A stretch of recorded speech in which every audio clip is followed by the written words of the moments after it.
and welcome to the Old Man Orange Podcast. I'm Spencer Scott Holmes. And I'm Ryan Dunigan. And as the first episode, I guess, of 2017, I think it's time to go back and reflect on all the gifts we were given in entertainment, well, as far as movie entertainment, in 2016. Because you gotta you still gotta pay for it, but gifts you gotta pay for, but you gotta be grateful that they're there. I think that's the thing, is people kind of forget about that when it comes to entertainment. I think people are so spoiled nowadays that they forget that we have all this great stuff, and even if you have to throw out a couple bucks here and there, it's really nothing in the long run, you know, for all this fabulous entertainment we get. Movie-wise, nonetheless, there was tons of good movies. Maybe not as strong as the last couple years, because it felt like we had a couple years of just like, oh my god, there was just too many good movies like in a row. But 2016... Well, truth be told, I didn't actually see as many movies this year, because, you know, before, if like a Woody Allen movie or just some random artsy movie came out, chances are I'd go see it. This year, I was kind of scrolling down to remind myself, like, oh, I didn't see that. I wanted to see Fences. Oh, I wanted to see Birth of a Nation. Wanted to see that Sully movie. Just a lot of movies I wanted to, but just didn't get around to. So I'm not going to lie, my list is totally genre filled. There's like very few artsy, like independent shit on my list right here. And that's okay, because the whole point of our list is the fact that it's more like a personal list of the things that we like, because the thing I feel myself is that we like movies that are much different than the norm. So our list is never going to be the same as a lot of critics' lists. It's never going to be the same as maybe the average Joe's list. And that's what I really like about it, is our stuff is like, we like certain movies a lot more than some other people do, and I think that gives them a lot more respect anyways in the long run. And I think we should just start off right here. What the hey? We're going to do a top 15 list, not a top 10, because there is still enough movies that's like, might as well throw them on there. I mean, it's either that or you're going to have like honorable mentions, which really is at the same time a top 15 list at the end of the day. So let's just do a top 15. Might as well be. Yeah. So I don't know who wants to start off. We're just going to climb up the top with a you go, I go style of movie explaining. So okay, and if we have the same movie, we won't probably cover it twice. We're like, oh yeah, that was a good movie. We have the same movie on the list. Well, yeah, so, unless it's not like we forgot, like we're like goldfish. Let's just talk about it again. We just really got to sink it in. But I don't care. No, but do you want to go first? Or you want me to go first? I'll go first since I'm looking at it right here. Okay. My number 15 is the Paul Rudd movie Fundamentals of Caring. And did you see that? No, I didn't. I didn't even hear about that movie, to tell you the truth. It was a. There's a great way to start this off. Here's we're going to talk about movies. Here's a movie. I didn't even hear about it. The fuck is that? Yeah, no, it was actually a Netflix original. I think it was a small. I think got like a small like independent circuit run, and then it went on to Netflix. And basically, it's this dramatic comedy about Paul Rudd, who is pretty depressed and pretty just kind of like almost done with life, and he's kind of just figures he'll try to become a caregiver to a kid in a wheelchair. Oh, and you know that now that you mentioned that, I think I do remember that one. Sorry to cut you off. No, it's all right. And basically, I'm not gonna lie, it is kind of like one of those sappy feel-good movies, but I think there's kind of enough different about it that makes it kind of stand out. And there's nothing wrong with that anyways. But I think feel-good movies are always good. Sometimes they look like they try a little bit hard, but I think that's more the trailer than anything else. And the relationship between him and the kid, like when he first comes in, because it's a kid, I don't remember what the kid has exactly, but he's in a wheelchair and needs his medication every couple of hours, otherwise he dies. He has a very strict routine. And he is he's British. He's this British kid. First, when he's talking to the kid's mom, he comes running in, going, "Dad!" Just slapping his hands, like, "Dad!" Just like ramming into him. Just like, "I'm sorry, I wore cologne today. Does that upset him? Does that bother him?" And then he turns around and is like, "He thinks a fucking retard's gonna lose his shit over cologne." You know? So he's just like, "You shouldn't say that word. I know, I shouldn't, but you know what I mean." So it's funny. Like, and then basically the kid has this long list of places he wants to go to, but it's kind of a big deal since he can't see very many things. Since he has this very strict routine, and he's kind of even apprehensive himself. Like the kid will talk shit, but the second it comes to, all right, time to do it, he gets a little I don't know. And you know, it's a road trip comedy. They of course meet a girl played by it's the pop star. She's not bad. She doesn't really blow me away in the movie, but Selena Gomez, she's not bad in the movie. Oh But yeah, that chick. yeah, yeah. And as it goes on, it's it's actually a good movie. I recommend it. And there's it's just a nice feel good movie. Huh? And what was the title of that one again? The Fundamentals of Caring. Fundamentals of Caring. Yeah, yeah. There always sounds like there's all these good Netflix movies, but it always feels like that's just another avenue of just like it seems like all the time they got something brand new each week. So it's like, oh Jesus Christ, that's practically a movie theater in itself now. They are at the point where they are kind of like more of a network than almost like because they'll have stuff you've seen 1,000 times. Or they might have like, oh, here's a brand new movie you didn't really want to pay to rent or anything like that. But then they'll have like, oh, they got all these their own original shows and the occasional random original movie, which a lot of the movies are really good. But then you get things like you get like the random like, well, it didn't get on a sci-fi channel, so here's this one. But Yeah. Fundamentals of Caring actually is really good. It is pretty heartfelt and more since I don't want to spoil too much of it, but more stuff unfolds, and when you kind of see what Paul Rudd's really sad about in his actual tragedy, you are just kind of like, oh damn, that's what Jesus. But it's still a good movie. Huh. Awesome. I gotta check that one out at some point. Well, going on, my number 15 is Final Fantasy 15 Kingsglaive. And I didn't That's put fitting. two and two together that it was 15 and 15. It just kind of happened to be that way. I wanted to see it after playing the game. I eventually started playing the game. And that's the thing. It's one of those kind of movies, like, I don't think this movie's nearly as important to somebody if they didn't play the game. In fact, it might be slightly confusing. But beyond that, what this movie to me represents is when I watch this one, it's just like, holy fuck, is that CG good? And I've never really been the biggest CG fan, but when it comes to video games, that can always sway me. So this worked really well in that sense. But I looked at this and I was like, this right here is the future of fucking fantasy sci-fi movies. You won't fucking need, in a sense, big expensive actors anymore because the thing that's going to be your main selling point is going to be the title of your game or whatever you're doing. And that's all you're going to need. So you can save tons of money and actually put it back into the movie in a sense and have these sweet movies. And in Kingsglaive, it's just like, yeah, it was just showing it off so good. But I thought at the same time, one, it fills in a little bit of the void in Final Fantasy 15 because, in the game you're playing it, it's like all of a sudden it's like, oh, fuck, your hometown's been attacked. Your father's dead. All this shit's going down. You're like, what? Oh, God, what's going on? Maybe they'll explain it. And then, no, they don't really in the game. But it's like, oh, I know why. Because there's a movie. There's a movie to explain this. A whole 2 hours. That's another thing, too. It's fucking 2 hours long of pure, like, amazing CG. Like, the best CG you could possibly ever see. Is the movie like? Does it take place over the course of a couple of days, or is it literally like one day? Well, it starts off and it's kind of like, here's Noctis. He's age 10. It's the first time he meets Unifreya. And this is probably where you already lose everybody who's like never played the game. Yeah. But, it kind of shows how they kind of met. And it's kind of a story more about Noctis's father and him kind of run the kingdom and having to kind of change over and work with the other kingdoms and, the fate of his hands happening. And then he's got his bodyguard, who in the American version is played by Aaron Paul. And which you, as well as ones like, that's always those weird things like, they got Aaron Paul do the voice, which you would never even notice unless the credits came up. Not saying you think it's Aaron Paul, but it's just one of those ones like. His voice kind of just blends in. He doesn't really have a very distinctive voice. Well, it's just kind of a weird one too. It's like, were you going to sway over a couple like 45-year-olds that really like Breaking Bad? They're like, well, I never wanted to watch this Final Fantasy thing, but I do like that Breaking Bad boy. A lot of people from our generation love Breaking Bad, though. I know that's like one of the yeah, but I'm talking about few catch-all. No, yeah, to try to sway people over. I'm not talking about that. It seems like the people of our generation are already into Final Fantasy. You see what I mean? I think it's one of those things where I just think it's like they probably just having a big actor or a few big actors probably feels like it adds some legitimacy to it. Whether it actually helps in the marketing or not, I don't think it will. But I think it just kind of like, it makes it seem a little bigger to the average person maybe, or maybe just gives it that, gets that across.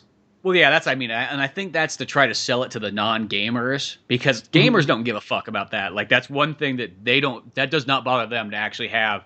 They are totally fine with your good old-fashioned voice actors. They don't, and in fact, they almost want that more than the, actors, that's almost like a movie department. I know that sounds like old-fashioned, like they don't really need a cross, but in my opinion, I guess it's always that thing. It's like you got these fabulous voice actors who are like so amazing. It's like don't take away their jobs. Just a regular actor who's amazing in their own way, but it's that kind of thing. And once again, like I like Aaron Paul, so I'm not saying anything against that. But I feel like that's why they put those kind of people in there is try to sell it to mom and pop to say, hey, come check out Final Fantasy, which I just kind of wonder, it's like, does that really work? Oh, the Pinkman Boy's in it? Okay. Yeah, I love that guy. I Yeah. love meth now. Ever since him, I started doing it myself. Figure, well, what the heck? That Walter White guy seemed like a nice guy, before the shaved head and all that. Yeah, it all worked out for them. But no, that's what my number 15 is Final Fantasy Kingsglaive, because I just think that movie is a humongous step forward in a sense of movie making, but I don't think it really got the recognition that it deserves. Right on. That's very fitting that it's at your 15. Yeah, and that kind of worked out that way too. So, moving on to 14. My 14 is Moana, which the thing about Moana was I sometimes if the movie's kind of like to quote Wesley Snipes from Blade, like ice skating uphill. If the movie's kind of doing that for me, like there's already something about it that I know that isn't my thing, but then it still manages to pull me in. I kind of like the movie a little more. Like if you told me this movie had singing in it before going to see it, I wouldn't have been like, fuck this is fucking stupid. My interest would have dropped pretty quickly. And then, I really didn't know, even though it's called Moana, I assumed it was more about, I didn't really know the names of the characters or anything. I assumed it was more about the Rock character. This is literally just kind of like the like market testing for like, we don't know if BioShock's going to sell well, so put Booker in the front instead of Elizabeth, So yeah, that kind of marketing strategy. It was just it was kind of like the big buff guy with the giant hook. All right, I'll see that movie, and he's voiced by The Rock. And then goes, oh, that must be Moana right there. And then it turns out it's a princess movie, and they're singing. But sure enough, though, just the animation. Here's the thing about these kind of Disney movies. It's easy to like kind of let the macho like alpha male side of your brain say, "These are fucking girls, dude." But you actually watch it. Oh, it's actually kind of a good movie. And Moana was that to me. So when I was watching it, I was like, oh, so this is a princess movie? Also, they're singing. And then as I'm watching, I'm like, oh, it actually, I warmed up to it. And, still, the best part of the movie to me was The Rock. He's probably my favorite character in the movie. He was funny. He was likable. Still pretty flawed in certain ways. And then you also had the song by Jameen. I think I'm always pronouncing the turtle song. The crab, Jameen Clement. Oh yeah, the crab turtle. God, yeah. I guess it's been too long since I've seen the movie. Something with a shell. Yeah. Yeah, his whole song "Shiny" by Dave. Basically, it sounds like a David Bowie song, like that right there. Awesome. Yeah, like I listened to that several times on Spotify, and that's a really good song. For that song by itself, it kind of gets back up there. Plus, just the art direction. The comedy is actually pretty good for the most part. It seems like something that's going to run out of steam pretty quickly. And even though it goes by your standard Disney formula, it presents it different enough to, make it more enjoyable and seem like fresh. Yeah, that's definitely true. It definitely felt like, even though it was your standard formula, in a sense, there hasn't been a ton of stuff, in Hawaii, at least not for a while. Nowadays, it seems like now Hawaii's like the comeback thing. It's like you get Pokemon in Hawaii, you get Moana, you got The Rock as like your number one actor of all time. So it's like it all kind of comes together. But I also think choosing The Rock is like a real smart thing, because you'll get all those guys like myself who are like, cut me in there. I'll see anything The Rock's in. I just like him that much. It's like I don't care what he's doing. This might be spoiling your list, but did you see him in that Kevin Hart movie? I didn't, and I do still want to see it. And I remember somebody told me who likes The Rock a lot. Oh, you remember Buddy? He was there when we saw Moana. Uh-huh. Well, he was like, dude, he's like, The Rock just is so amazing in that movie. You'll even forget about Kevin Hart. That's how good The Rock is. All so right. It's like, oh, I gotta see that movie at some point. I mean, I was gonna see it in the theaters, and just somehow, some way, it slipped, and then you know how that goes. Yeah. But eventually, I will see it, because it's just gotta like The Rock. Even if you gotta put up with Kevin Hart and him just trying to be Chris Tucker, Eddie Murphy, just in a short man version. I don't know. Mm-hmm. No, I guess. Yeah. Where do we leave off at? 14 now? That was 14, yeah. That was 14, cool. Well, boy, it feels like, okay, well, what is all our intro movies? Let's go CG Fest. Okay, my 14 is Sausage Party. Oh, yeah, Sausage Party was really good. Sausage, and it sounds kind of weird for it being that far back, because I actually consider it almost like the perfect comedy. There is literally nothing wrong in it for a comedy. And it's weird for me to say that being a Seth Rogen movie because that's generally not something I'd ever say. But maybe since it's CG, that kind of like puts this like layer in front, puts a film in front of me that blocks it and kind of like confuses my brain. It's okay. It's not Seth Rogen. It's just the animated wiener running around. I'd rather watch an animated wiener than Seth Rogen. Yeah, that's a little bit more relatable for myself. But that movie, just like all around in that film, it was just the fact that like they had great actors in there kind of playing stuff. I mean, even Seth Rogen, like he wasn't over the top like he normally is. So I felt like he was a better thing. And then just the fact that just using all the food like as stereotypes almost made it this great movie about how to like embrace that and be fine with everybody else. And it doesn't matter that these things are all different.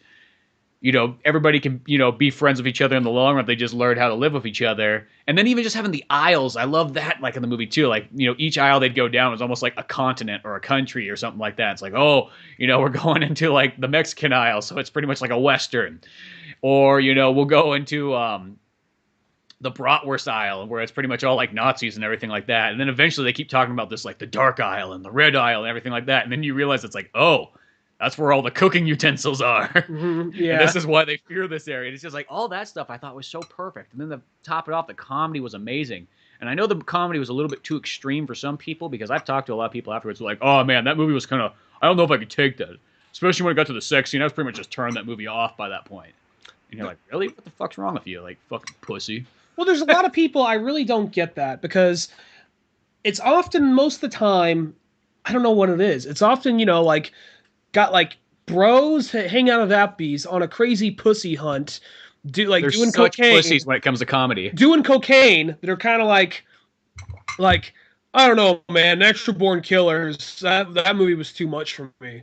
It was just like, look, you know, I mean, if it's not your movie or you don't like it, that's fine, whatever. I know that movie's definitely not for everybody, but it's just when you get to that feeling like, no, man, morally, that movie's weird to me. That movie's just, I couldn't handle it. It's just like, are you like, you know, it's one of those things. I know, I mean, I'm not trying to talk about like, let me put it this way. I don't mean like, oh, if you're going to get pussy, then you don't like Natural Born Killer. It's just two different things, but it's more like that aspect of kind of like total alpha male, kind of like, yeah, man, let's go fucking party and get fucking wasted, are the guys who are often like, I couldn't handle that gay humor, or I couldn't handle the weird like religious humor, you know? Well, that's totally the thing, though, is I've met people before that are these kind of guys that just seem like, yeah, I'm just always out like all the pussy hunt, and I'm driving a motorcycle, and I can drink like 30 beers, and so they just try to make themselves like, yeah, such the alpha male, this kind of like big rebel, like bad boy, and then it's funny that the thing that cripples them always is comedy. It's funny that, I don't know what it is, but like comedy cripples the alpha male almost. The guy who thinks he's so cool, if you want to defeat him, you got to defeat him with comedy. It always has worked. That's why, like, even back in the old-fashioned King's days, you know, the jester could come in and he could defeat that with comedy. But I've noticed that throughout my entire life. I just noticed, yeah, a lot of times the more broier somebody is, the more of a pussy they are when it comes to comedy. Like, they can't handle hardcore comedy. What if it's something to the effect of, like, you know what? I was really relating to the Nick Kroll character. I liked him a lot. But then he started sucking off that juice box, and he was getting ripped, and then he's a fucking douche, and he dies? I was really relating that guy, and they make him gay, and then they make him the bad guy, and then he's dead? What the fuck? Exactly. That's like that part where like that guy in the audience was like yelling at Kevin Smith on Chasing Amy, where he's like, I related so well to him. What's his name in Mallrats? Brody. Fuck it. Brody. He's like, I related so much to him. And then, you know, he's in Chasing Amy, even though it's not the same character, but, you know, actor-wise, he's like, you know, he's there, and at the very end he turns to be gay. Well, what does that mean? Means you're fucking gay.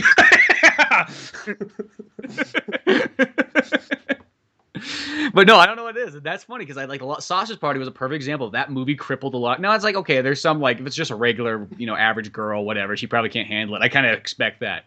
But sometimes like guys, it's like, really? It's like, what the fuck? Well, it's not even so much just kind of like, I don't find it funny. It's not so much even that. It's more of just like when people have the moral problem with like their cartoon fucking sausage. It's like there's a whole part in Team America World Police where they have like the fucking like puppet sex scene. The puppet sex scene, and the fact that the idea alone, they're having a puppet sex scene and they're trying to shoot it like a romantic, like romantic Top Gun, Top Gun. What's his name? Tony. Tony Scott. Tony Scott love scene, and so the fact they're trying to shoot it that way, and then it just gets starting like it's X-rated, and then she's taking like a shit on him.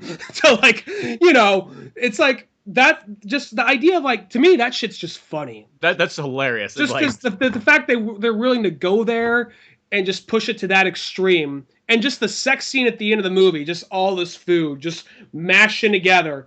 And it wasn't, when I actually heard that with what was in the movie, and then I went to go see it, I'm like, oh, that wasn't nearly as bad as I thought it was. Maybe that's what I thought too. It's like we were just fucked up individuals. I don't know. Maybe because I remember somebody's like, yeah, I just couldn't take him. I'm like, what? You couldn't take it? Like when fucking like the pita bread guy was taking the fucking balls of like the Jewish bagel and rubbing them on his face. Like that wasn't funny. Well, like that was fucking hilarious. Ultimately, what it is like there's a part when they shove like the Seth Rogen hot dog through a bunch of food all at once.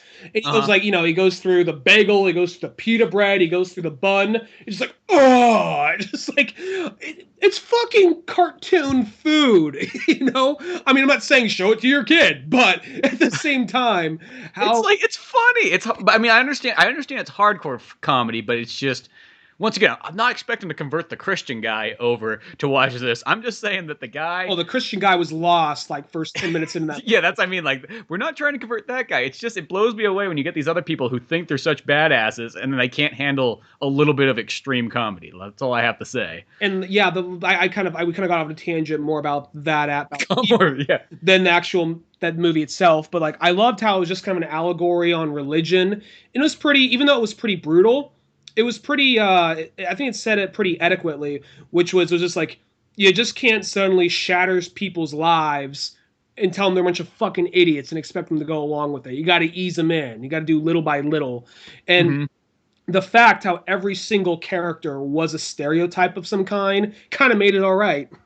Yeah, no, and that's what I liked about it. It was just like, it was okay, one, being a stereotype, and two, the religious thing. I feel like, when he tries to convert everybody over, saying, I know the truth of, like, the outside world, but nobody's going to believe it right away, you got to ease them in. And then just the ending itself, too, like, for the fact they just decide to, like, murder all the humans in the store. That part, well, plus, you're not expecting that, because it's one of those things, like, that somehow the Michael Cera sausage is going to get out of that little problem he's in, but then when he comes down...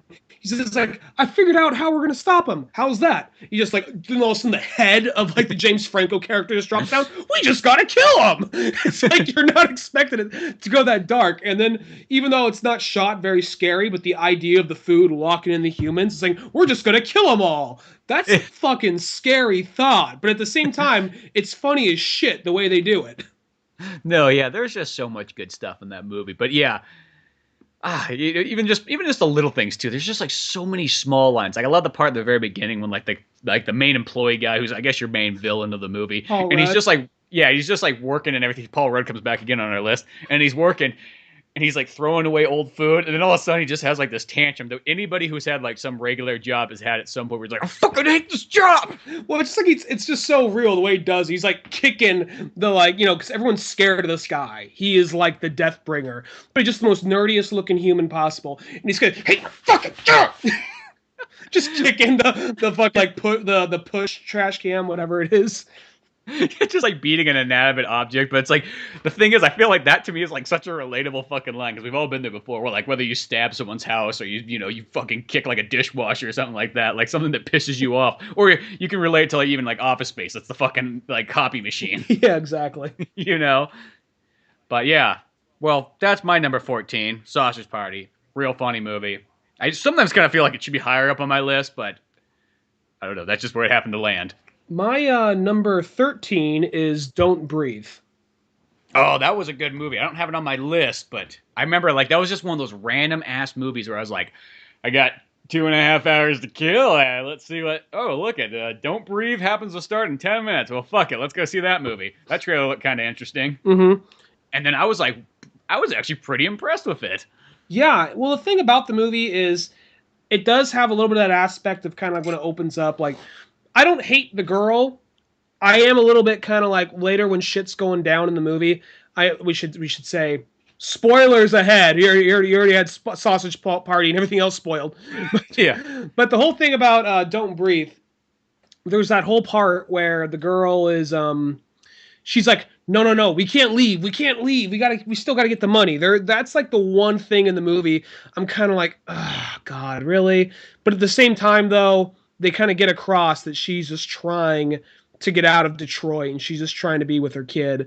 And the one guy who I really want to die dies pretty quickly, and I'm Yeah, glad when he he does. gets knocked off right at the beginning because it's really like a story of like, well, it's these three kids that break into people's houses and steal shit. So right off the bat, you're actually almost like, fuck these kids. I don't care who they are. These are all a bunch of little douchebags. And maybe it's just like the older you get. Maybe if you were 12 years old watching this movie, you'd be like, yeah, man, we should fucking break into houses and steal shit. That'd be awesome. But when you're like older, you're like, no, fuck these kids.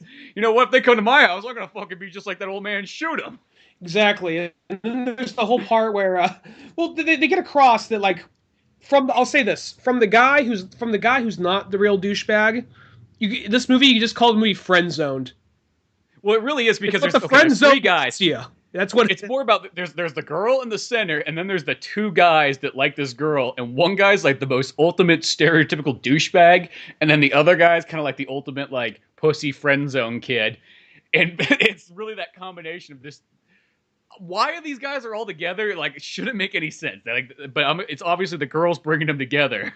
The kid, the youngest kid, he shouldn't be there because I see how the other two are there. The youngest, though, it makes no sense to me how he got there. I mean, the reason he's there is because his dad, he's their in. His dad has works for this security company. Yeah, the security company, and he knows the codes, and he's able to kind of like block the code and get in there. And basically, what ends up happening is they say, "All right, well, look, there's this blind guy.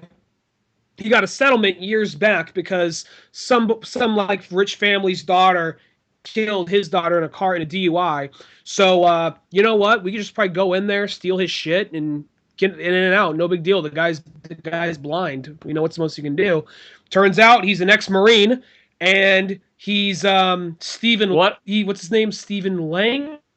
Oh yeah. Well, I think that's it. Well, what I like too is he's a Gulf War veteran. I felt like that was the first time that like that was like a big deal. It's like, oh, he's the crusty old Gulf War veteran. Like, you always used to have the Vietnam one, and then kind of prior to that, it was always the crusty old World War II vet. But it's cool to finally see, okay, now we're at the Gulf War guy. Mm-hmm. And then as they're going on, it's this part's the big twist, and they kind of get it out of the way pretty quickly. But when they go down in the basement, he has this creepy padded dungeon where this girl is on like a chain on a leash, and he's like, "What the fuck?" And they realize this is the girl who killed his daughter, and they find out. Oh, this part is just like fucking almost like hilarious because it's like you don't expect it to be this. It's like, oh, what the fuck? I remember like this is the part I was trying to explain to somebody who didn't see the movie. It was like what was going on here, and they're like, okay, that sounds a little bit weird now. I'm like, no, it's weird and kind of funny. Well, it's like one of those things like he's like, this isn't gonna bring your daughter back. You're right. It's gonna get me a new one. She's the incubator. Like he says, like he literally has his jizz in the fridge, heats it up, gets a turkey baster. There we go. See, you'll be out of here in 9 months. And then all of a sudden, like the girl decides, like, well, I'm gonna free this chick, and we're gonna get out of here together. And as like she's escaping, I can't remember how she died. Does she fall onto something, or does she get shot, or something like that? She got shot. When Stephen Lang, when they come in, he tries to shoot at him. Turns out he accidentally shoots her and killing her as well as the baby that was inside. Yeah, that's right. So he was like, and then he captures the girl. He's like, okay, I'll let you. It's almost like he's being a nice guy. I'll let you go after 9 months. You just give me what I want. Oh, you just gotta carry my child against your will.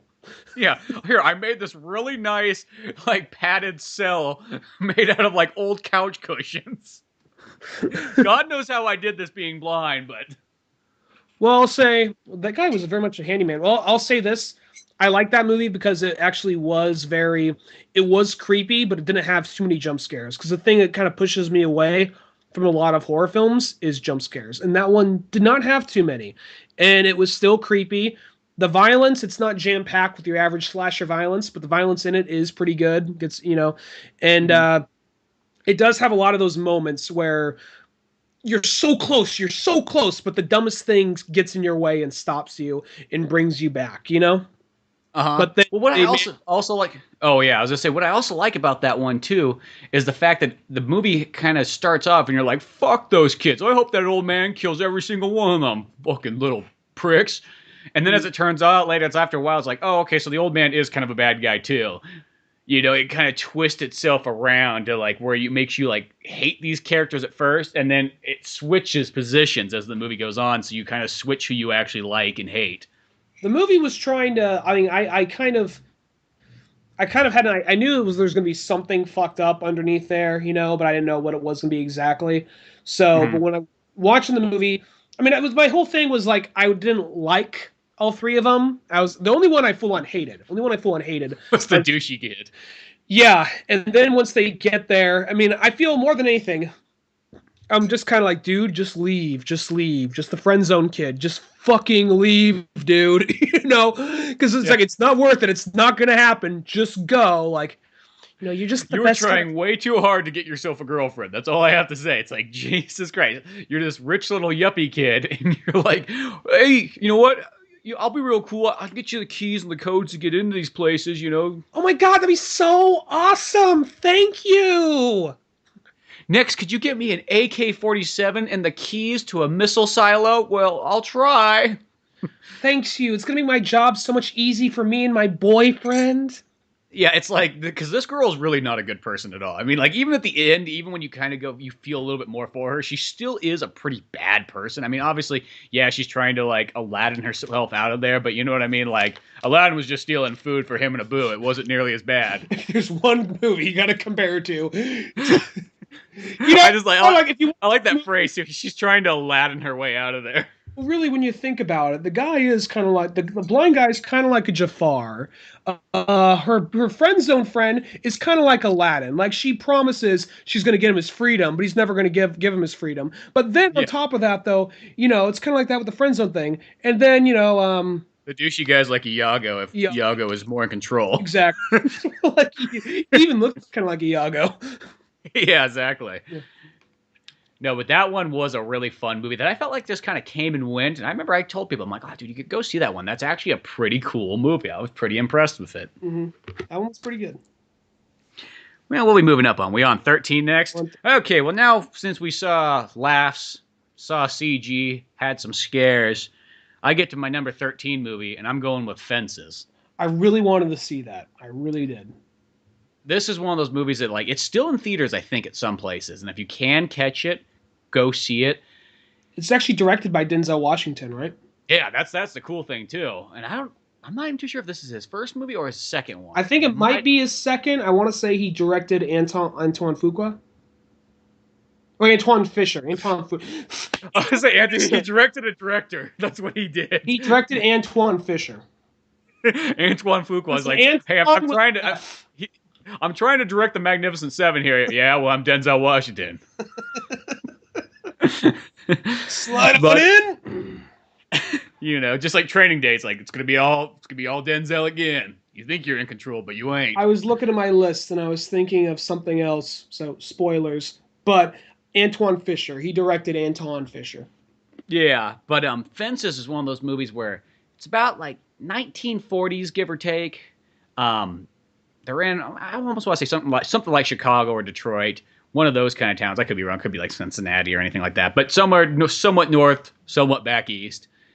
And it's this movie that starts off. It's almost got like 3 acts. The first act, it's almost like you're watching a comedy. It's funny. There's just jokes being said. People are having laughs. All these things like that. It almost could be like a sitcom. You know, Denzel's cracked them. He's got a funny kind of older best friend. They were both in the joint at one point in time, but now they're working this job. They're pretty much just garbage men and things like that. They're getting by on life. And Denzel's trying to build this fence with his son and so on. And then it kind of gets to act 2, and I'm not even going to say it because it's not worth saying the spoilers, but then it goes hard drama and things go down and, you know, they're going on and he's still trying to build this fence as it goes on, and it's a very slow process and everything like that. And then as act 3 kind of comes along, it becomes kind of a heartwarming, you know, what makes, you know, family important and certain aspects like that come full center in making this a very well-rounded movie. And once again, I don't want to say a whole lot on it because I think it's worth just watching it. because this is just one of those movies. It's a super talky picture. I mean, it literally 90% of it takes place in the backyard. Like that's where most of the movie is. There's like maybe like a handful of other shots other places. Like there's like one white guy in the entire movie too, I think. Well, your list is automatically more artsier and well-rounded than mine. But it is one of those movies where it's like, I mean, it's a play first and foremost, and the kind of cool thing is I think it started in San Francisco, so that's kind of neat. But it is totally, yeah, it's like, Denzel in the backyard talking, and, sometimes they go inside the house, then they're back in the backyard, and just this story unfolds, throughout a handful of years and everything like that. And it's super good, but I just don't want to spoil it because I just feel it's a movie you got to see it. And now the only reason I kind of have it a little bit farther back of my list, since it is kind of an extreme movie, it's not one of those movies you're just going to throw on all the time and be like, oh yeah, I can't wait to have another good old laugh with fences, because it is like the hard drama for sure. So it is one of those ones you watch it once in a while, but that doesn't mean that it's not an amazing movie. Yeah, I really did want to see that. That just slid by me. I know it's still playing, so that one is definitely on my list to check out. And Denzel Washington is one of my favorite actors.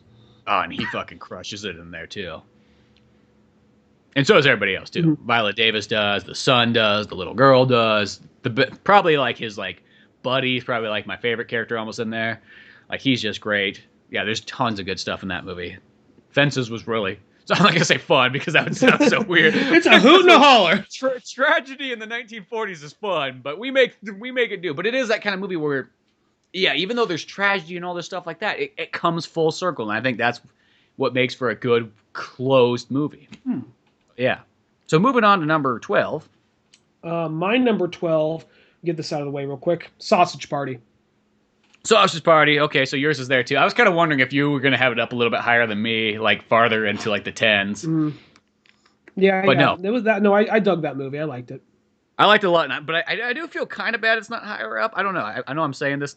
Realistically, all 15 of these movies are all pure amazing. There's nothing wrong. It's just like a personal preference, I guess. But Exactly. Well, going to number 12 on my list is mine's Batman: The Killing Joke. Oh, Batman Killing Joke. Right on. That almost made my list. Yeah, and well, I thought about it because I was like, at first, I didn't put it in my top 10 list.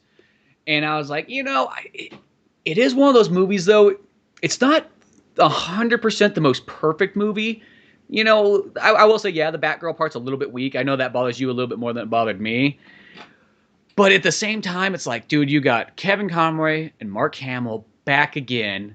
They're taking like one of the most classic Batman books, which isn't really it's not a very long book at first anyways. It's all of 3 issues. But taking that classic Alan Moore story, putting it together in animated form, and they do the Alan Moore stuff just totally perfect. Whether or not you like the beginning Batgirl part, I would say that is a little bit weaker. I do understand why it's there, and it does, I think, kind of work to kind of give a little bit more introduction of Batgirl for like what happens to her, when the Joker breaks into the house and shoots her and paralyzes her from that point on. But boy, just the Killing Joke part aside, full on fucking amazing. Well, that's the biggest highlight of the movie is that you get to hear Mark Hamill and Kevin Conroy just almost, when it gets to the Killing Joke part, it's almost word for word.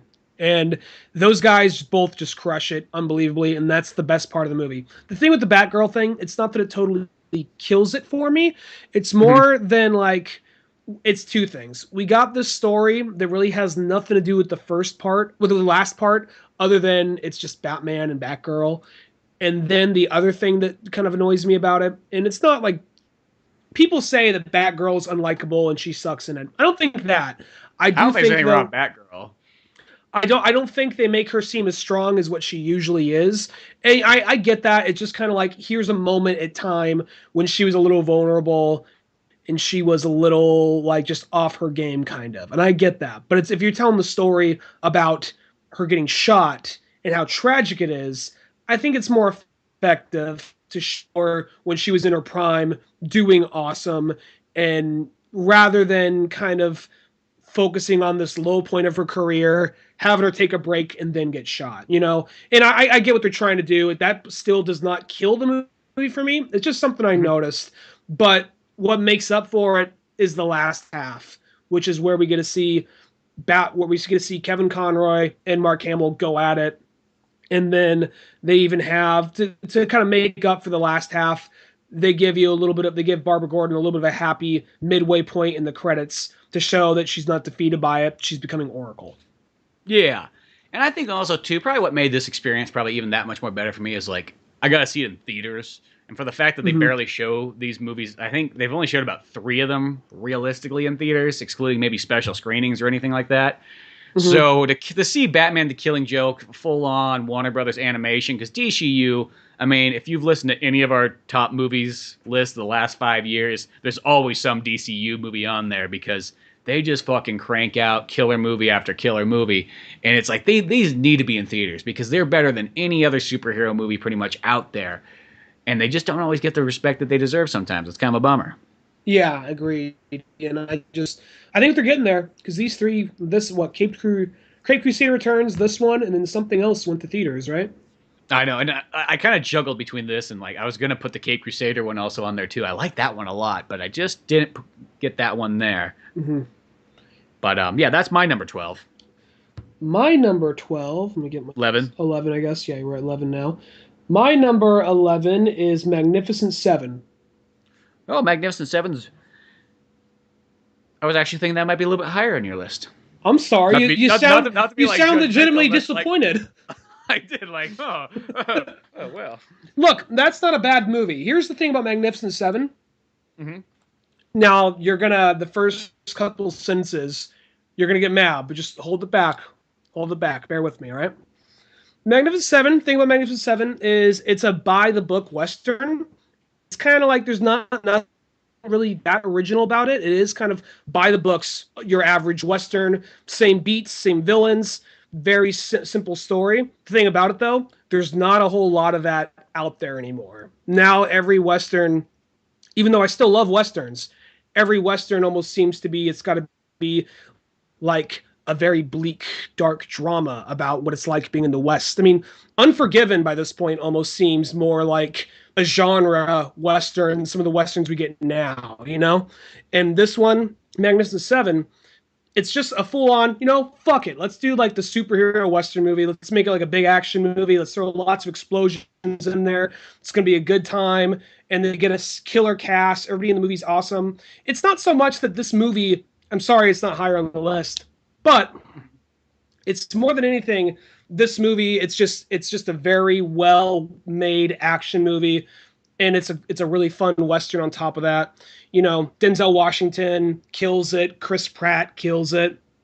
Vincent D'Onofrio. Yeah, he's like the best in that one. And how he's like this soft-spoken guy. He's like, oh, well, I'm just gonna, as the good book says, to kill any son of a bitch that just crosses my path, Yeah, he's just so soft-spoken and stuff, but he's like the most violent one of them all. And then like the Native American guy with the fucking bow and arrow, and they had... Yeah, he's badass. He's badass, and then they had a character who I didn't really give a shit about in the original, kind of made me really empathize and like him. There is the Ethan Hawke character, and then they made him best friends with the knife-throwing guy who was...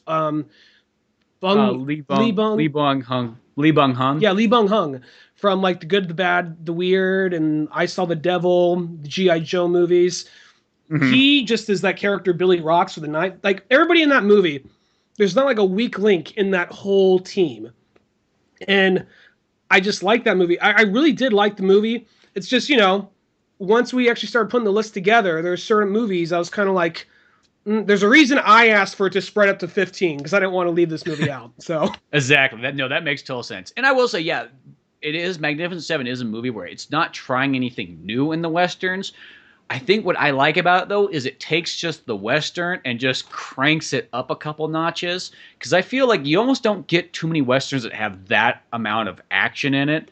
And the thing is, the movie's kind of a little bit built up. Like, the first maybe like hour of the movie just has spurts of cool action here and there, but not copious amounts. But when it gets to that final showdown, it is just like, oh my god, they took the Magnificent Seven, which is already such an amazing movie, but just like cranked it up. It's like, let's just fucking have people dying left and right and gunfire like nobody's business and explosions and a Gatling gun and all this stuff. And to me, it's like, fucking hey, that's awesome. And it is very much like, yeah, like you said, it's very much like mustache twirling villains, black and white, good versus evil. But you know, like you said, we don't really have that as much as we used to. Everything's a lot more gray now. And even though I love Django Unchained, and even though that's like a genre western, it was still trying something a little alternative. And it's kind of cool to see something do an old fashioned western, but still just have the budget of like of a modern flair too. Yeah, exactly. yeah, the superhero thing. Yeah. And well, here's the thing: it's like, did you see Jane's Got a Gun? I wanted to. Okay, well, that movie is like that's 2016 as well, and that came out at the very beginning of the year. That's a good movie too, and it's kind of like it's literally like Magnificent Seven if you did it kind of in like the artsier, low budget version. Mm-hmm. Because what it is like, oh, it's this girl, you know, her husband gets kind of shot, and she goes to town and finds this other guy to come help out, who was like her old like ex-boyfriend or whatever. He's like, oh well, whatever, fuck it, I guess I don't got anything better to do, and so there's these guys that are going to come to like kill her husband and like rob him and whatnot. So they defend this house, which is once again, it's kind of like Magnificent Seven, just on like a lower end scale, but it was still a pretty good movie. Not Magnificent Seven good, but still really good. Yeah, that's the thing. Like a lot of movies like that by this point, they seem to kind of like. I know the Wild West part wasn't a fun time, but I just haven't seen a Wild West movie in a while. It's like, where's the fun, you know? And this movie had that. And that's what I like about it. No, that's a definitely good one. So what are we on? Number 11? Yeah. Well, from gunslinging to all that stuff, my number 11 is Cafe Society. That's the Woody Allen one, right? Yeah, that was the Woody Allen movie that came out. I wanted to see that. Had Jesse Eisenberg as the main character in it. And this movie was just, I thought it was fantastic. It was one of those ones I didn't get to see in theaters because, of course, it didn't come to like main theaters. But when it came out later on DVD, I decided to kind of rent it and watch it. And I was pretty darn impressed. It was kind of like a story. It was very like, once again, like all these like modern Woody Allen movies, it's literally just like, if Woody Allen was younger, he would have, of course, been Jesse Eisenberg. Same thing with like when you watch Midnight in Paris, it's like, well, that right there, Owen Wilson, that's literally the Woody Allen character. But that's fine. I think that's a good way, you know, being a writer-director. It's like, hey, nobody wants to see a 70-year-old man, like, you know, picking up on girls. So instead, I'll just write myself in and have somebody who's young and fresh play it. That hadn't stopped him before. No, yeah, so it's like... No, I meant literally in life, yeah, I know. Yeah, literally in life. But the kind of cool thing is you got Woody Allen narrating it, so that kind of still at least gives you the Woody Allen thing. And the weird thing, though, is Woody Allen's voice. He's almost starting to sound more like Mel Brooks now. Really? It's like his voice is getting all like deep and kind of rough. Let me tell you something about the Cafe Society. Yeah, about the Cafe Society. Yeah, just there's enough Woody Allen in there, but it's like the weird fusion. But no, it's kind of one of those movies where Jesse Eisenberg, he came out from New York, you know, he was this Jewish kid, or no, wait. No, yeah, he's Jewish in that one. I was like, wait a second, what, was he Jewish? And he's in, you know, L.A., and he's like, okay, I got an uncle here, whatever, he'll get me a job. I'm not really into movies or anything like that, but he's a, you know, kind of part of this team. And his uncle's played by Steve Carell. Ooh. And it's kind of funny because they make Steve Carell like this, like, he's like this older, like, business guy, but he's got, like, this young 20-year-old, like, girlfriend that he keeps talking about, whatever. And he's like, oh, okay, you know, so you're kind of cheating on your wife, but whatever, that's fine. I'm just here to do my job, do my thing. And then Jesse Eisenberg finds, like, his secretary is like, oh, well, I really like this girl, and she seems to like this, and she's kind of an anti sort of society of this rich and famous lifestyle, and they kind of hanging out. Is that Kristen Stewart? Yeah, that's Kristen Stewart. And then it turns out, well, there's, like, twists and turns inside there, but it turns out that, oh, fuck, him and Steve Carell are dating the same girl. And that makes it awkward and weird, so he ends up moving back to New York, and he's got this club with his brother, and his brother's kind of a gangster and everything like that, but they're working it together, he's doing the legitimate part of just working this club, while his brother's doing the gangster stuff. And it's a talky picture. It's got comedy in it. It's got kind of romance in there and all kinds of different stuff. But it's got that cool 1940s to 50s kind of era time period. Maybe 30s even. I don't know if it starts off that early. But, you know. Mm-hmm. Yeah. A great Woody Allen picture like, you know, like many others. It kind of feels sort of like that Midnight in Paris kind of vibe of like, hey, let's go back in time and see, like, you know, kind of remember like how it was good back then and so on. But yeah, no, it was one of those ones. I was really impressed with it. I liked it a lot. That, among other movies, was like, you know, that, Fences, Moonlight. Those are three movies I did want to see before we did this. But, you know, it happens. It sounds like what you told me. It sounds like a pretty good movie, so I'll definitely be checking that one out. Yeah, so that was definitely a good one. I think my list of movies I wanted to see is longer than movies that are actually on my list. Yeah, it was like one of those ones. There was a handful. There was only about 5 movies or so I felt like I needed to catch up with, and I kind of went through them. And none of them I felt like broke my top 10 list. But there was a couple of them, like Cafe Society, that came up late. That I'm like, that's very close to being on a top 10. It was Mm-hmm. like I almost maybe if I watched it again, it might actually minus out some of the other ones. Mm-hmm. But going on to number 10. Okay. This is gonna make you mad that it's not higher. It's probably gonna make the internet mad that it's even on here. But Batman v Superman is my number 10. No, that's totally a fine place for it. Because the thing with this movie is, we've went into detail probably for about 2 weeks straight or 3 weeks straight after the movie was out, about what we thought of the movie. So I'll try and wrap this up quickly here for this one. But basically, I mean, I do have my problems with the movie. I do think, there's no defense for Martha. There's no real, the whole thing with Jesse Eisenberg as Lex Luthor still doesn't sink in for me. And I do think that Henry Cavill could have smiled a little more. But that being said, I think that this movie does a lot of things people don't give it credit for.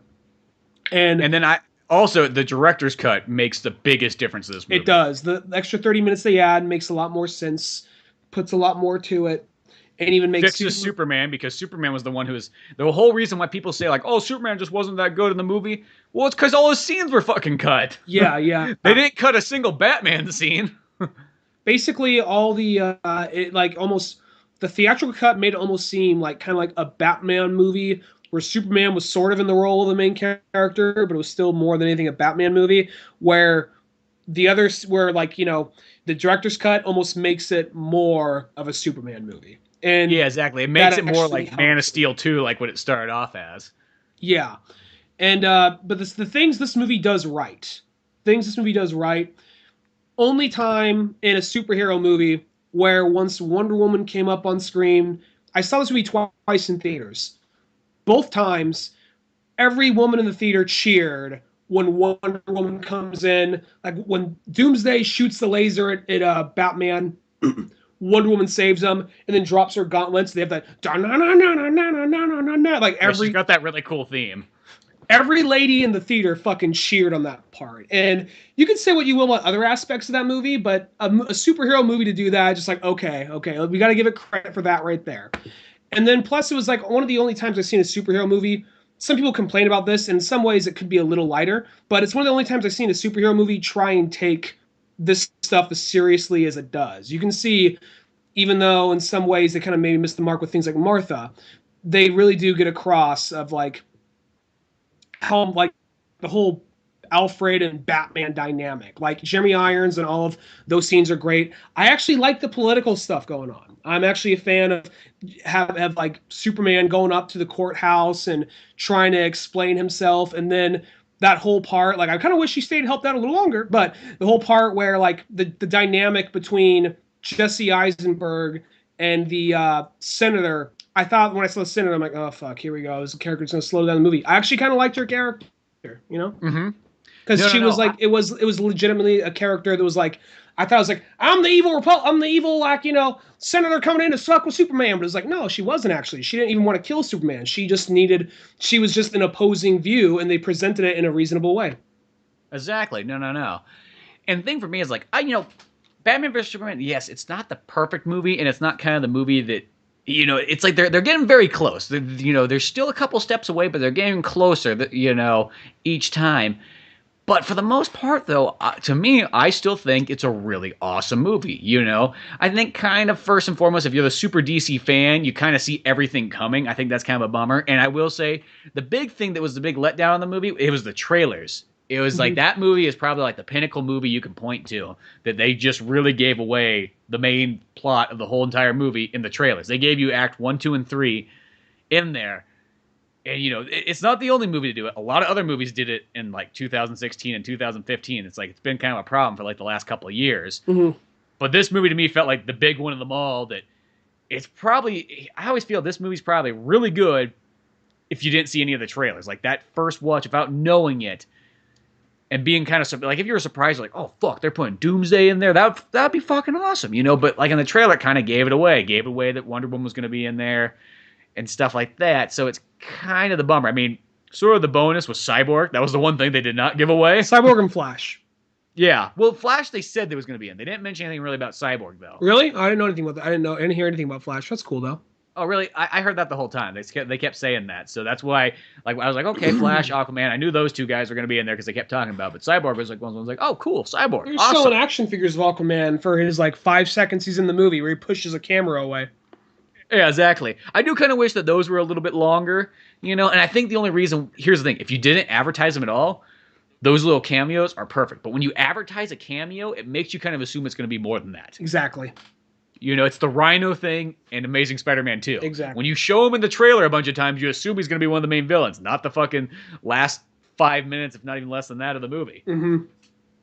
But no, Batman versus Superman, I think once you get the director's cut, and even though it makes the movie almost 4 hours long or whatever the fuck it is, it's just, that really fixes a whole lot of stuff. And if anybody's going to complain about, everybody's always complaining about Superman. That's the main thing I always hear. Oh, Superman this, Superman this. I love Batman, but I didn't like Superman. I was the kind of the guy on the other side where I'm like, no, I liked everything about the Superman part. I thought the Superman stuff was great.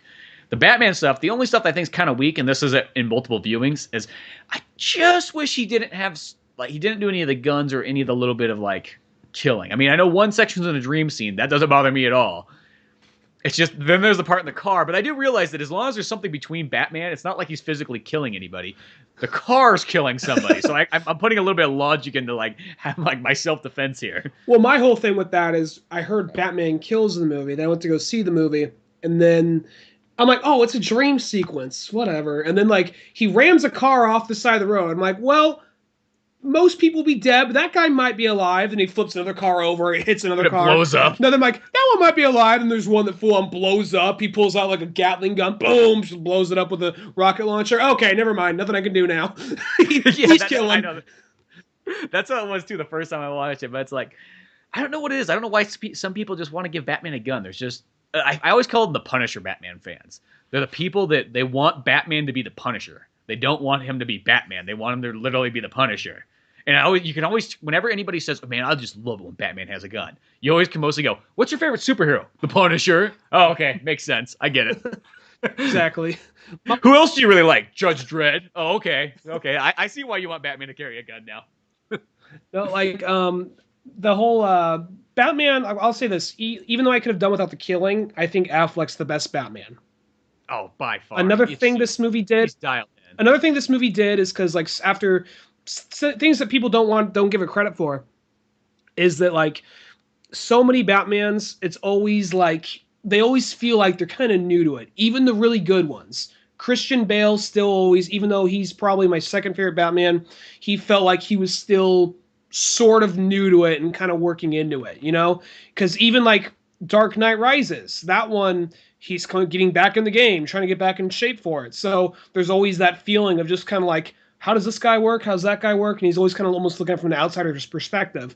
Where this one, it's like, dude, I've been doing this for a fucking while. I'm tired of it.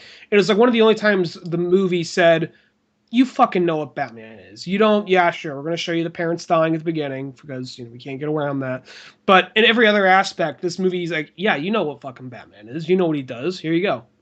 Yeah, and that's a great thing, too. It's just like, yeah, let's just get fucking to it. He's old. He's been doing it for a while. If you want, put any one of your Batmans before this. If you want him to be animated series Batman later in life, good. Slap him there. If you want him to be Batman Tim Burton universe, boom, there you go. That's who it is. You know, if you want it to be a continuation of Dark Knight, it can be. You know what I mean? Like, I feel that's kind of how they let it go. It's like, you know what? Whatever you know about Batman, that's all you need to know. Mm-hmm. No, Batman versus Superman, that is one of those movies that, once again, yeah, not the perfect movie, but still, you know, and every time I watch it, I like it more and more. So, same here. Yeah. You know, even Jesse Eisenberg, okay, he does sometimes do a little bit more on the Riddler, but I was more impressed with him when I watched the movie, because when I remember the trailer, I was like, oh, that's fucking the weirdest choice ever. But as I watch it, I'm like, you know, I don't know, Jesse Eisenberg, he's one of those actors, I think he kind of just grew on me as time went on. The more movies I kind of see him in, I'm like, you know what, he's a pretty good actor in all kinds of different ways, and he can win me over in a lot of different things. And even if it might be a little bit on the over the top, a little bit kind of theatrical, I still go with it. You know what I mean? Might be maybe in Man of Steel 2 or whatever the hell comes next for him. We'll see what happens next. I hope he does good. The thing is, I mean, he's a good actor. I just didn't like him as Lex Luthor. And even though this would be very, like, insulting to his performance, I'd almost be fine with them coming in like, And this was in the comics. I'm not making this shit up. Well, that is Lex Luthor Jr. Here's real Lex Luthor. That would be very insulting to his performance and to him. Like, look, dude, it's not panning out. You're Junior now, okay? Here's your dad, Dwayne Johnson. So I don't know how that happened. Maybe like playing with cloning and genetics or something. I don't know. Maybe he's playing with his clone machine, and there we go. But I mean, I still think Dwayne Johnson would be the perfect Lex Luthor. Yeah. The Rock is like the ultimate like Lex Luthor. Because the thing about Lex Luthor is in a lot of this stuff, I mean, in the olden days he looks white, but over time he stopped looking like a white guy. He like, in the animated series, he looks like he could be either Mexican or black or something like that. He just looks like a darker skinned guy. So I feel like The Rock could have the physique of it. He would have the intelligence of it. He would have everything. He has the charisma. I mean, I've heard The Rock in other movies, and in interviews he comes across as a really smart, well-read guy. So I'm sure he could do it if he wanted to. But either he's Black Adam instead. So, but whatever. Well, that's kind of the main thing. I think that's the next step that I think DC just needs to make, the transition and the full-on being like the perfect comic book movies. Is they just need to leave the artsiness behind and just go, no, just do what it says on the page, in a sense. I think, because that's the downfall, is like, they're still, and the main thing is, it's because they still have the same kind of crew as Dark Knight. And I'm not saying Dark Knight, amazing movie. I love one of my favorite movies.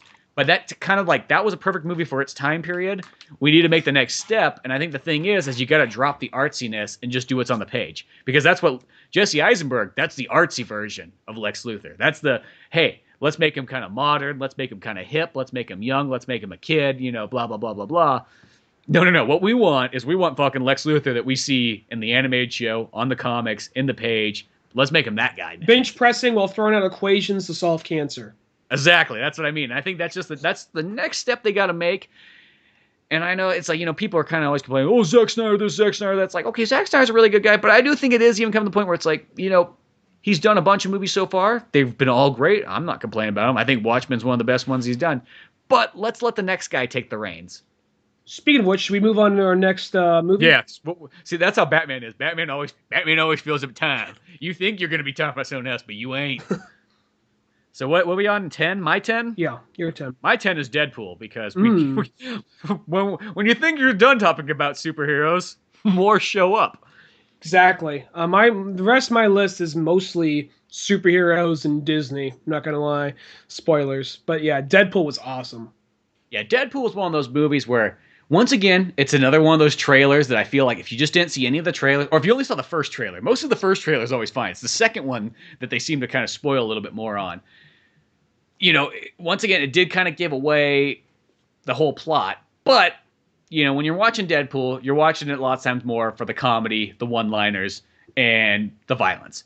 And by that standard, it delivered so well. And it did like the perfect start for Deadpool. They didn't throw any of like the weird stuff. Because I know some of like the extreme Deadpool fans were like, but he didn't teleport and he didn't do this and that. It's like, yeah, but if you put that all in one movie, fucking mom and pop in Oklahoma are going to fucking have a heart attack because they're going to have no idea what's going on. They didn't have left brain, didn't have right brain talking back and forth to him. Like, that would make it very confusing. Yeah, I mean, that's one of those ones, I don't even know if that might not even have to come for a while, like that stuff. Yeah. I love that stuff in the comic books. But I think in a movie, you got to ease yourself in. And I thought Deadpool was the perfect ease in. It was like, okay, it's an X-Men movie. You know what X-Men is, right? Yeah, perfect. Here's a guy who's a funny X-Men. Oh, okay, let's try that out then. And then by doing it where it's an origin story, but we're not going to do it the same way. We're going to alternate back and forth between now and the origin. That was one of the smartest things about that movie. Oh, yeah, totally. Because if it would have played out straight, like the first half was, because it's really like a 2-act movie. That's kind of the goofy thing too. It's not even a 3-act movie. It would have been this origin story, and then you would have jumped into the revenge story. And I think just the pacing of it would it would have been felt too 2004. Yeah, in a sense, that would have been the thing. It's like, God, he's never gonna throw a fucking punch till like the halfway point of the movie, or he's never gonna have the costume on. But instead, by going back and forth, and even starting out right in the costume, it was like, oh, this is a great way to balance it. And how many movies open up? How many superhero movies have the superhero getting pegged by his girlfriend? Yeah, exactly. You know what I mean? Like, well, it doesn't open up with that. It'd be funny if that was the opening. Like, literally. They could open up on that with number 2. Number 2, they could have an opening similar. I mean, they already have, like, just the opening credits just being, like, starring God's Perfect Idiot, a hot chick, a CG girlfriend, directed by an overpaid tool, written by the real heroes here, Yeah, exactly. So it's got all that in there.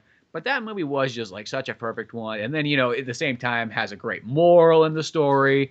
Good romance, good action, good all kinds of stuff. Bunch of great actors. Colossus is fucking amazing. Like that's probably like the best rendition. I mean, I like the other guy who played Colossus, but at the end of the day, it's like, dude, this seven guys put together did a fucking amazing job. Plus, this movie did a lot with what it had. Because if you read the comics, Deadpool goes everywhere. Deadpool's whole thing is he's interacting with a different Marvel character. Sometimes it's the X-Men, sometimes it's Spider-Man, sometimes it's Daredevil, sometimes it's Captain America, sometimes it's all the Avengers. He goes everywhere. This movie legally can only keep in its rights to X-Men. So it's Which like is fine because that's how he started off anyway. So it's like keep him who he is at the beginning. That makes it easy to like understand. I I think. think it makes sense too. I mean, it's totally fine, but it still limits him. It still limits him. And then how many X-Men movies have come out, and how many characters he actually can interact with, or how many we got to introduce. In the movie, I mean, I don't know anything about this character. Ajax was the villain. Ajax Yeah. is such a oddball, random character, and I mean, I can't say if they did. I know they made him look really different because in the comics he has no eyelids and he has no lips. He's actually an ugly looking guy, but the movie still did something with an oddball character and still made actually for being as kind of like the British villain. That character actually their dynamic together, which is mainly just Wade talking shit to him and just him being able to Hmm. take it. It actually worked pretty good. How do you hurt the guy that can't feel any pain? No, exactly. Well, then the thing too is really everybody's an oddball character except for Colossus. He's Mhm. the only one. And the only reason Colossus is not really an oddball character is because he's been in a couple X-Men movies so far. He technically might be a little bit oddball if he hadn't been anything, but he's kind of like your gateway character. And then everybody else, they just picked like fucking random ass like characters that might have only appeared in like a couple issues, and that's it. But I think that's kind of cool. More than I'm just happy even though it's only just for a second, I'm glad Bob was in the movie. So I was watching the movie, I'm Yeah. like, Bob's probably not going to be in the movie because he's an agent of Hydra, so that's probably not happening. And then when he goes against that one guy, he's like, Bob? I'm like, oh, fuck! And that's one of those ones like to like anybody who's a super Deadpool fan is like, oh dude, that's fucking amazing. That's like one of the best characters. And then, And like, just that little mention that's all you need. That's all sometimes you need.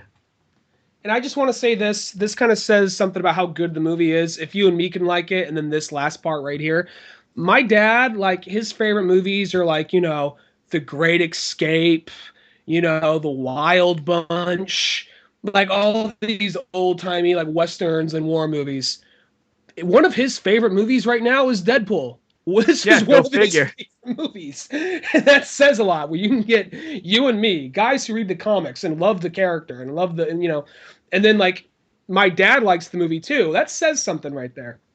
Well, the weird thing about Deadpool is I was even surprised, like on opening day, I'm like, oh, this movie's gonna be, there'll be people here, but man, how crowded is this movie really gonna be? It's fucking Deadpool. It's like, I mean, that's only gonna appeal to like the hardcore fans. And I go in there and it's like fucking, there is 5-year-old children dressed as Deadpool, and there was like 70-year-old grandmas wearing Deadpool t-shirts. Like, what the fuck? What happened? Like I never saw this progression, and it was like this is day one. It's not like this was like 2 weeks later, and everybody like explained to each other like how good that movie was. It was like, no, this is fucking day one. That movie was jam packed. I was so surprised that everybody kind of showed up for Deadpool, and it won over so well, and that's a good thing because that's sort of what X-Men needed. X-Men needed Deadpool really bad because let's say if we didn't have Deadpool, we would have just had the last X-Men movie, which was still good, but it wasn't really anything fresh enough as it should have been. You know what I mean? It's not on any of our list. It's on my list. I guess it's probably not on It's your not list. on my list. Yeah. I don't even know. The movie came out, and I was like, well, I'll get it at some point. I don't need to get it today. Well, let's just say that. Once again, I enjoyed it. I probably liked it more than a lot of other people did, but yeah, it just wasn't new enough like Deadpool was. Exactly. Well, carrying on before we go on too long. Number 9. My number 9 is Kubo and the Two Strings. Oh, awesome. This is one of the movies I didn't get to see, but I really did. I'm kind of bummed I missed it in theaters. This movie right here, it's like I always like stop motion animation, and Leica Studios, it's literally at that point where I'm kind of watching like, is that real? Is that CG or is that like stop motion? It's one of the few times I find myself asking that. It's only in facial expressions where I can really tell it's stop motion. And this movie, I mean, I don't really want to spoil it, but it's one of those movies where it's like it just from an artistic angle, just from an artistic viewpoint, I like the movie a lot. Just Hmm. from, if you don't like the story, if you don't like the characters, how visually stunning the movie is, and the work these people did to get the movie done, that alone is worth seeing it. It's really kind of a technical marvel in that aspect. And Oh yeah, then anything stop motion just for that alone is makes it a really cool. and then if you get to like the other thing about the movie is there is a little bit of a twist I didn't see coming, but it also goes a particular angle where I was like, wow, they don't usually do that in a kids movie. Maybe that might happen to one character, but in this aspect that doesn't. I'm not going to say what it is, but it gets a little darker near the end, and I was really surprised to see that. It was just like, wow, Huh. when it rains it fucking pours. Jesus. But it's still a good movie. I heard some people say it's pretty looking, but it doesn't really, there's not a whole lot there. I thought there was a little bit more there than people were giving it credit for, and just for how beautiful it is alone, just visually, I'd say it's worth seeing. Even worth Yeah, that's owning. one. I wouldn't mind getting that movie someday. Yeah, that's one of those ones I kind of wanted to see that. I just never got around to it. I don't know why I didn't. Just kind of came and went, and I feel kind of bad because it probably is one of those movies that not everyone really went out and see. It's like those kind of movies that get good reviews, but then do they make enough to make hope? I mean, obviously, they probably make enough to continue on. Not like, oh, we're shutting down the studio, but it is one of those ones. Like, it's always kind of a bummer when those movies don't do as good as they Well, should. the thing about Leica Studios, it's very weird because those movies do they do enough to kind of get by, but Now, what's the other movies they did? they did Paranorman, which I didn't see, Didn't see that either. Coraline, Didn't see that either. Box Trolls. Didn't see that. That one looked a little bit goofy. That looked a little too much for me. Box Trolls was good. It was good. I was gonna say it's probably good, but like I really don't like that weird, like that kind of like British Tim Burton. kind of because Well, it's not really British. It just kind of reminds me like sort of like that.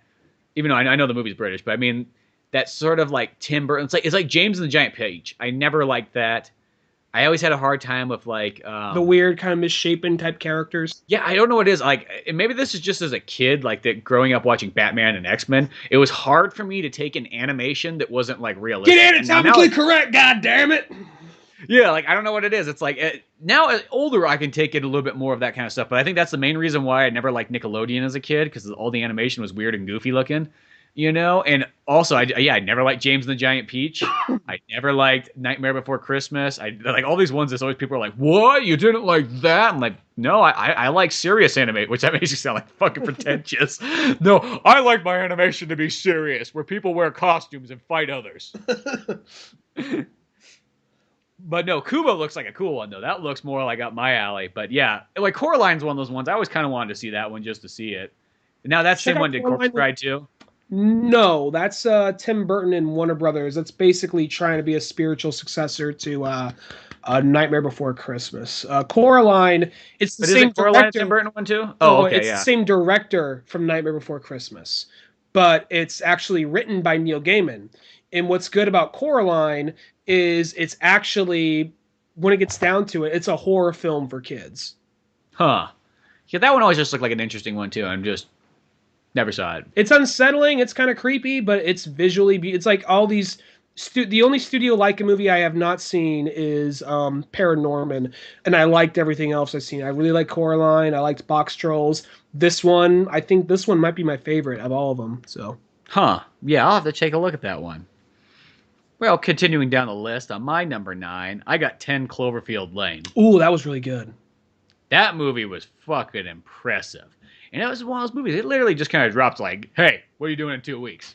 You know what? You're going to be at the theater seeing fucking John Don't answer Goodman. that. Yeah. I already know. Mary Elizabeth Winstead, and then this other guy who's really good. I can't remember what his name is, but all three of them are good. And it's that simple movie. It's like, you see this trailer, it's like they're in a fucking bomb shelter. They got music playing. It's like, what the fuck's going on? Looks like shit's going down, but I don't know what. It's somehow connected to Cloverfield, which I never even saw, but who cares? This 10 Cloverfield Lane, I'm fucking down. It could be a direct sequel. I don't give a fuck. I'm already sold, you know? And that movie, it's just like you get, like, I mean, Mary Elizabeth Winstead, that's probably like my favorite actress of like the modern era. And then you get John Goodman, who's like the ultimate classic actor An by American now. Treasure. Yeah, and then the other guy too, I was like, I don't know that guy's name, but that guy did a fantastic job in it. But that's it. It's like you really just have three main characters. There's a couple other people that sort of show up for split seconds, but other than that, though, you're watching how these people live in this like bomb shelter underneath, and how they interact, and even just the way it starts off, where Mary Elizabeth, she's in this like accident, and all of a sudden she wakes up and she's fucking tied to this bed, and it's like, what the fuck's going on? Like, where am I? And John Goodman comes in and explains, and it's, John Goodman, everybody's dad. It just seems kind of like, well, it's John Goodman, but he's like, yeah, I found you outside. There was a disaster, so out of the kindness of my heart, I brought you down here, so you should be grateful. Here, have some supper. Like that movie's intense, and John Goodman does such a good job of just bringing on the scare factor. Because plus, as that movie goes on, you are kind of guessing, like, did something happen? And then when you find out something did happen, but you're still not entirely sure what. And then you find out, oh wait, John Goodman might not be as innocent as we think he is. So the movie, it does always have you guessing, and it is a really, I forgot that movie. That one might be on my list somewhere now, but that was one of those movies I was just watching. It was just very unsettling, but very good at the same time. And then it was just funny too. That's the thing, is that A lot it of went humor. back and forth. Yeah, it was like, and that's also one of my favorite things. I love when movies like funny, and then all of a sudden it's scary, and then it's funny again, and then it's scary. So you don't even know how to go. Like the part where like his VHS collection is like, now make sure you rewind those when they're done. I have them in a specific order, so if you're gonna watch them, he had all these like little rules, but it was kind of like hilarious. Or it's the part when like he's getting kind of creepy and he's all like, they're playing, I think, Scramble or charades, and he's all like, well, for instance, Mary, she is what? He can't figure it out. She's a mid-20s? What? He can't get it right. And he says like lady. He's like, oh, try to be more specific next time. Like, that kind of shit, No, yeah, and that movie was just such a marvelous fucking film. And yeah, pure amazing. I was really impressed with that. I actually kind of wish I owned it. I don't own it yet, but that's definitely one to have. Mm-hmm. Yeah. I kind of forgot about that one. I kind of wish it was on my list somewhere. Yeah, at least we got to talk about that. That's all that matters. Exactly. We're going to put a pin in it about right there. We were going on a little bit longer, so it's like, well, let's just split it up, make it more easily digestible. But there you go, there's halfway through just about of our top 15 favorite flicks of 2016. So many good ones to watch. Well, make sure you tune in about a week or so, and we'll finish off the list. Till then, take care. Thanks for listening to the Old Man Orange podcast. Check out our website at oldmanorange.com for even more podcasts, cartoons, videos, music, and more. Send us an email at oldmanorangepodcast@yahoo.com. Be sure to subscribe, share, rate, and review us on iTunes, Podomatic, or any of the other fine sites we might be located on. And if you want to help out even more, click on the Amazon or GameStop links on our webpage before you make any purchases there. Won't cost you a penny, but it sends us a little something our way. Thanks for listening, and tune in next week to Old Man Orange.